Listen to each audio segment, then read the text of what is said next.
வணக்கம் நண்பர்களே, காதோடு கதை கேளு பகுதிக்கு உங்களை வரவேற்கிறோம்.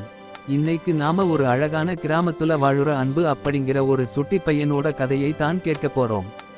அன்பு ரொம்ப நல்ல பையன், ஆனா ரொம்ப துருதுருப்பானவன். அன்னைக்கு ஒரு நாள் அன்பு தன் வீட்டு முற்றத்துல பந்து விளையாடிட்டு இருந்தான். அப்போ அவனுக்கு தெரியாது, அவன் விளையாட போற இந்த விளையாட்டு ஒரு பெரிய பிரச்சனையை உருவாக்க போகுதுன்னு.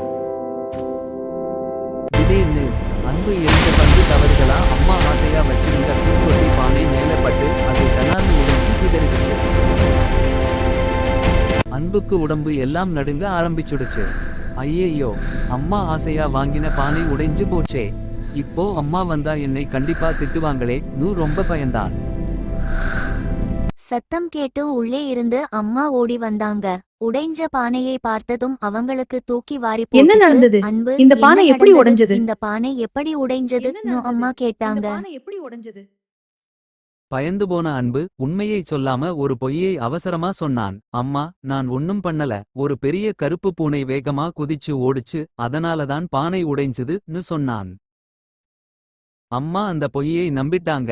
ஆனா அன்புவுக்கு அன்னைக்கு ராத்திரி தூக்கமே வரல. ஒரு பொய்யை சொன்னதால ஒரு அப்பாவி பூனைக்கு தண்டனை கிடைக்க போகுதேன்னு அவனோட மனசாட்சி அவனை உறுத்திக்கிட்டே இருந்தது. மறுநாள் காலை அம்மா பூனையை துரத்த தயாரானதும் அன்பு ஓடி போய் அம்மாவோட கையை பிடிச்சுக்கிட்டான்.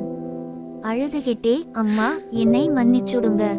நான் தான் பயத்துல போய் சொன்னேன், பானையை நான் தான் உடைச்சேன். உண்மையை ஒப்புக்கிட்டான்.